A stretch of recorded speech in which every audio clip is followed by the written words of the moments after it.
आज की कहानी में एक 8 साल की बच्ची जो अपने पिता के साथ अपने क्लिनिक से आ रही थी और जब वो धीमी-धीमी बारिश में अपने गुलाबी से छाते को लेकर घर की तरफ आ रही थी, तो वो देखती है कि उसके घर के दरवाजे की थोड़ी दूरी पर एक बुजुर्ग अम्मा बैठी हुई हैं और वो ठंड से काँप रही हैं, उनको बारिश लग रही है। उनके ऊपर कोई भी ऐसी चीज़ नहीं है जिससे बारिश रुक सके। वो एक घर की जो छजली होती है उसके नीचे बैठी हुई है।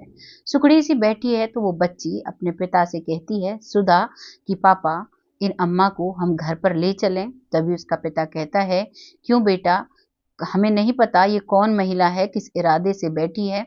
तभी उसकी बेटी कहती है कि पापा आप तो हमें सिखाते हो कि हमें बुजुर्गों की, असहाय लोगों की मदद करनी चाहिए, लेकिन आप ही अब मना कर रहे हो। जैसे ही बेटी ऐसा जवाब देती है तो वो पिता मजबूर हो जाता है, खामोश हो जाता है और कहता है चलो ले आओ। और अब वो उस बुजुर्ग महिला को अंदर ले जाने लगते हैं, लेकिन वो डॉक्टर पिता सोचता है कि अगर इस महिला ने कुछ चोरी कर ली या फिर घर में कुछ गलत कर दिया, मेरी बच्ची को उठा ले गई, तो फिर मैं क्या करूँगा? वो इसी सोच विचार में था। वो जो माँ है, वो चल देती है उस बच्ची के साथ। पहले तो वो मना करती है, लेकिन फिर भी वो उस बच्ची के बार-बार आग्रह करने पर उसके साथ चल देती है। आइए जानते हैं कौन वो महिला थी, क्योंकि जब वो महिला उस घर में घुसती है, तो चारों तरफ घर को ऐसे देखती है मानो कब से इसने इस घर को देख रखा हो, और उस बच्ची को इतने स्नेह और प्यार से दुलारती है, ऐसा लगता है मानो वो उसी की बेटी हो। नमस्कार, मैं महक चौधरी आज आपके सामने एक ऐसी प्रेरणादायक कहानी लेकर आई हूँ जिसे आप सुनोगे तो आपको बहुत ही हैरानी होगी और वाकई में भगवान के उस पर विश्वास होगा कि अगर हम अच्छा करते हैं तो हमें अच्छे का फल जरूर मिलता है। ये कहानी शुरू होती है भोपाल के एक शहर से। भोपाल के शहर में शाम के वक्त एक महिला दरवाजे पर जब बैठी हुई थी और वो बच्ची आकर उसे अपने पिता के साथ घर के अंदर ले जाती है, तभी उस बच्ची का नाम सुधा होता है। वो कहती है कि अम्मा, मैं आपके लिए अपनी इलेक्ट्रिक केतली में चाय बनाती हूँ। और वो बड़े ही चाव से उस बूढ़ी अम्मा के लिए चाय बनाती है। चाय बनाकर लाती है, कुछ बिस्किट लेकर आती है और कहती है माँ जी ये खा लो, और एक तौलिया लेकर आती है और उस तौलिया से खुद ही उस बुजुर्ग महिला को वो पोंछने लगती है। जब वो बच्ची इतना दुलार उस बुजुर्ग महिला पर कर रही थी, तो वो बुजुर्ग महिला भी बड़ी करुणा भरी नजरों से उस बच्ची को देख रही थी और कह रही थी कि बेटा मैं अपने आप ही पहुंच लूंगी, तुम चिंता मत करो। तभी वो बच्ची कहती है कि माँ जी आपको ठंड लग जाएगी, आप इतनी सर्दी में भीग रही थी, इसी वजह से मैं पहुंच रही हूँ। तभी उसका पिता, जिसका नाम होता है डॉक्टर अजय, वो आता है अंदर से अपने कपड़े चेंज करके और तभी पूछता है कि आपका नाम क्या है। तभी वो बुजुर्ग महिला बताती है मेरा नाम नीलिमा है। लेकिन जो उसके देखने का तरीका था, उससे डॉक्टर अजय बहुत हैरान था। थोड़ा बहुत उसे डर भी लग रहा था। बहुत ही अजीब निगाहों से वो महिला सारे घर को देख रही थी। वो डॉक्टर थोड़ा सा डरता है, लेकिन फिर दृढ़ता से उसके सामने बैठ जाता है। उसकी बेटी उसे भी चाय देती है। एक 8 साल की बच्ची खुद से चाय बनाकर अपने पापा को और उस बुजुर्ग महिला को देती है, क्योंकि उस घर में उसकी माँ नहीं थी। उसकी माँ, जिनका नाम सरस्वती था, वो इस दुनिया से जा चुकी थी और वो डॉक्टर और उसकी बेटी अकेली इतने बड़े घर में रहा करते थे। जैसे ही वो बच्ची उस बुजुर्ग महिला को देखती है, तो उसे ऐसा लगने लगता है कि मानो उसका खालीपन भर गया हो, और वो उसे अपने स्कूल की ड्राइंग दिखाती है लाकर, अपना बैग लाकर दिखाती है, उसी के पास बैठकर होमवर्क करने लगती है।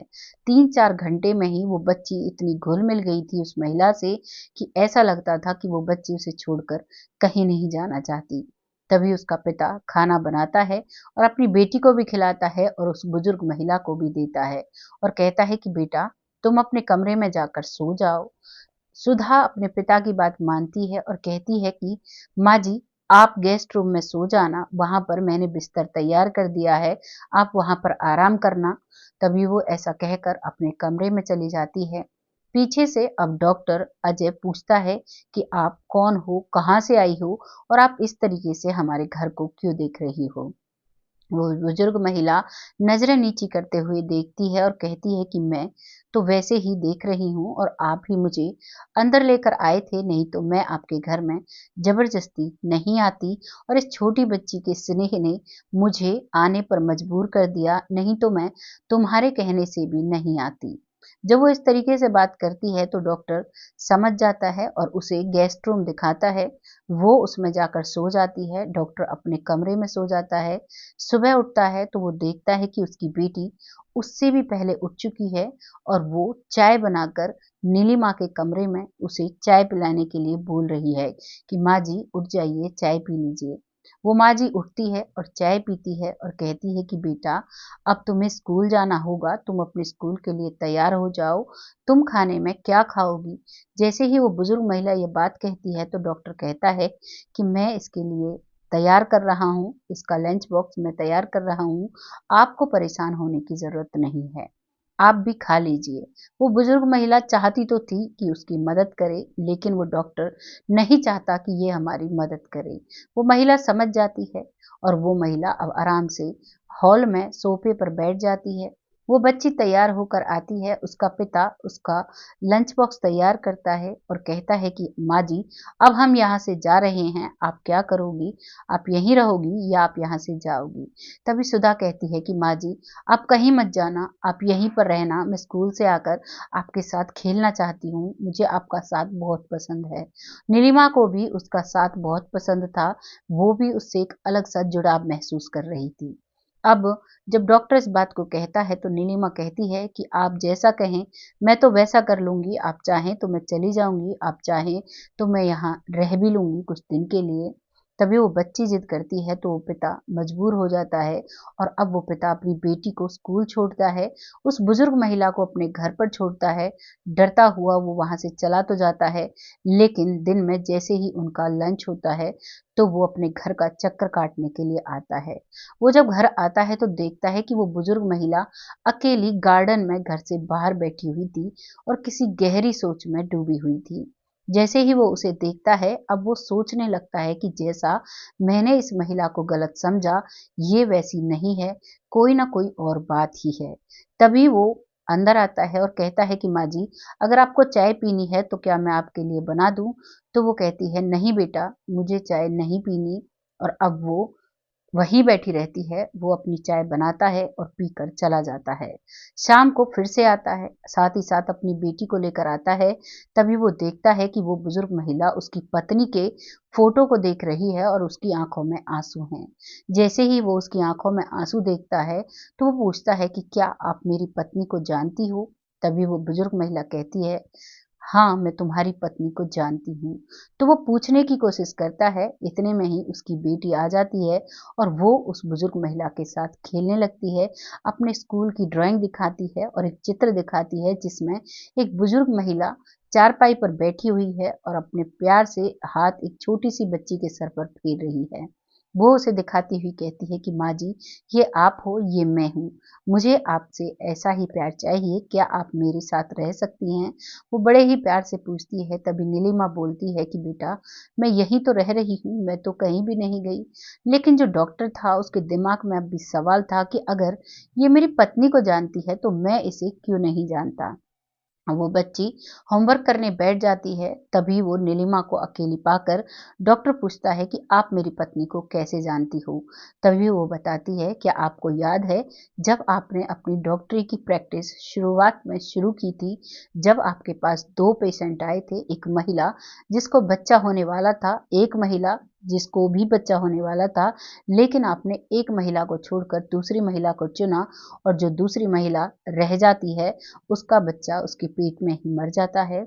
तभी उस व्यक्ति को, उस डॉक्टर को वो वाक्यांश याद आ जाता है, क्योंकि वो वाक्यांश उसके जीवन का सबसे बुरा समय था, जिसे वो बार-बार भूलने की कोशिश करता था, लेकिन अपने डॉक्टरी के प्रोफ़ेशन में उसे वो बार-बार याद आता रहता था।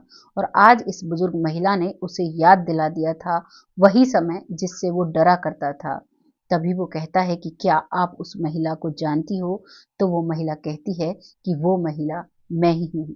मैं दर्द से कराहती रही, लेकिन तुमने एक बार भी मुझे नहीं देखा। मेरा बच्चा मेरे पेट में ही मर जाता है और मैं इस चीज़ से बहुत परेशान हो जाती हूँ। लेकिन तुम्हारी पत्नी तुम्हारे बिल्कुल विरुद्ध थी। तुम्हारी पत्नी सरस्वती मेरे पास आती है। मेरा बच्चा मेरे पास नहीं था, तुम्हारी बच्ची थी, वो मुझे इसे दिखाती थी, इसे मेरे साथ ही रखा करती थी। जब तुम अपनी प्रैक्टिस किया करते थे, तो वो मुझे अपने घर पर बुलाया करती थी और बहुत सारा वक़्त हम साथ में बिताया करते थे। वो मेरी बहुत मदद किया करती थी। हर वक़्त वो मेरी खुशियों को पूरा करना चाहती थी, जो मुझसे छिन गई थी तुम्हारी वजह से। जैसे ही इन बातों को डॉक्टर सुनता है, तो उसके पैरों तले ज़मीन खिसक जाती है, क्योंकि वो इन डॉक्टर भी बुरा इंसान नहीं था, लेकिन उस समय वो नया-नया उसने शुरू किया था डॉक्टरी का प्रोफ़ेशन, और उस समय उसके सीनियर डॉक्टर से उन्हें आदेश मिला था कि उन्हें पहले दूसरी महिला को चेकअप करना है और तब इसका नंबर आएगा। उन्हीं की वजह से इतनी बड़ी गलती हुई थी। वो भी उससे माफ़ी माँगता है और वो कहती है कि मैंने तो कभी तुमको बुरा नहीं समझा, बस वक़्त था, मेरा वक़्त ख़राब था, मेरे बच्चे को मेरे साथ नहीं रहना था, बस इसीलिए मेरे साथ वो हुआ। लेकिन तुम्हारी पत्नी ने अपनी बेटी को मेरे साथ मेरे पास लाकर मुझे देकर, मुझे मैं उसे जब खिलाती थी, तो मुझे अपने बच्चे का कभी भी कमी नहीं खलती थी। लेकिन जब से तुम्हारी पत्नी इस दुनिया से गई है, तब से मैं आज पहली बार तुम्हारे घर में तुम्हारी बेटी के साथ इस घर में मैं आई हूँ, और जब मैं तुम्हारी पत्नी की तस्वीर को देखती हूँ, तो मुझे वो सारा वक़्त याद आ जाता है। इन सब बातों को जब डॉक्टर सुनता है, तो उसकी भी आँखों में आँसू आ जाते हैं। वाक़ई में उसकी पत्नी जो सरस्वती थी, वो नाम की भी सरस्वती थी, वैसे भी उसका जो कर्म था वो सरस्वती मैया जैसा था। वो सभी पर करुणा और दया की भावना रखती थी, सभी की ज़रूरतमंदों की मदद किया करती थी और अपने पति को एहसास तक नहीं होने देती थी, क्योंकि वो डॉक्टर अजय बताता है कि मेरी पत्नी ने कई लोगों के साथ ऐसा अच्छा काम किया, जिन्होंने उसके मरने के बाद मुझे बताया, तब मुझे पता चला कि मेरी पत्नी ने ऐसा भी किया था।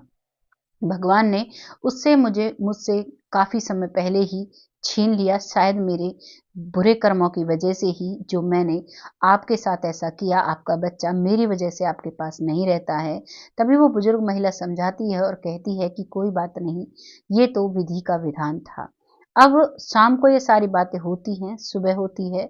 सुबह वो महिला उस बच्ची का नाश्ता बना रही थी, उस बच्ची के उठने से पहले काँपते से हाथों से काम कर रही थी। जैसे ही डॉक्टर अपने कमरे में से उठकर आता है और उस महिला को देखता है, तो उसे एक एहसास होता है, उसके घर का जो खालीपन था, उसे भरा-भरा लगने लगता है। उसे ऐसा लगता है कि मेरी बेटी को माँ का प्यार ये महिला दे सकती है और इस महिला को इसके बच्चे का प्यार मिल जाएगा। मेरे घर में अगर ये रहेगी, तो मेरी बेटी अकेलापन महसूस नहीं करेगी।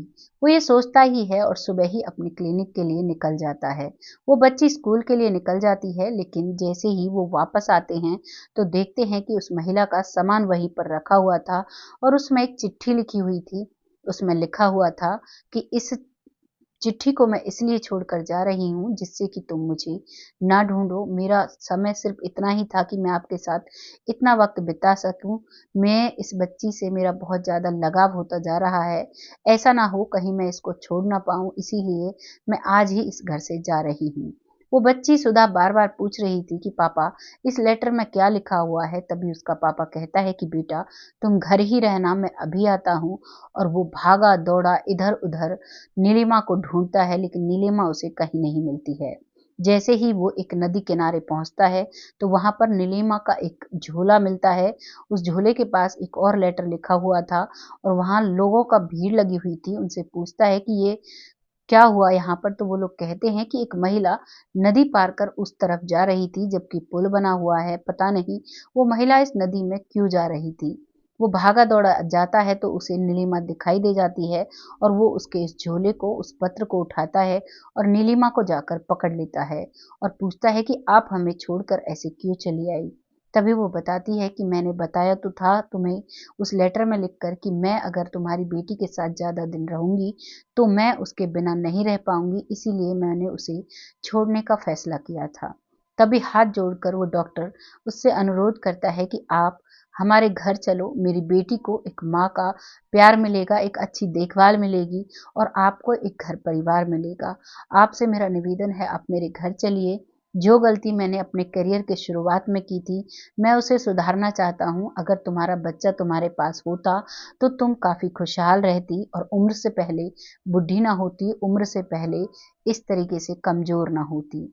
अब वो बार-बार मना करने पर डॉक्टर नहीं मानता है और उसे अपने घर ले आता है। सुधा उसे देखकर बहुत खुश हो जाती है और उसके गले लग जाती है और फिर कहती है कि माँ जी बैठो, मैं आपके लिए अपनी इलेक्ट्रिक केतली में चाय बनाती हूँ। और वो बच्ची फिर से चाय बनाकर उसे पिलाती है और प्रॉमिस लेती है कि आज के बाद आप मुझे छोड़कर कहीं जाएंगी तो नहीं। इस बात पर वो उसे प्रॉमिस देती है और अब सुधा और नीलिमा उसी घर में रहने लगते हैं।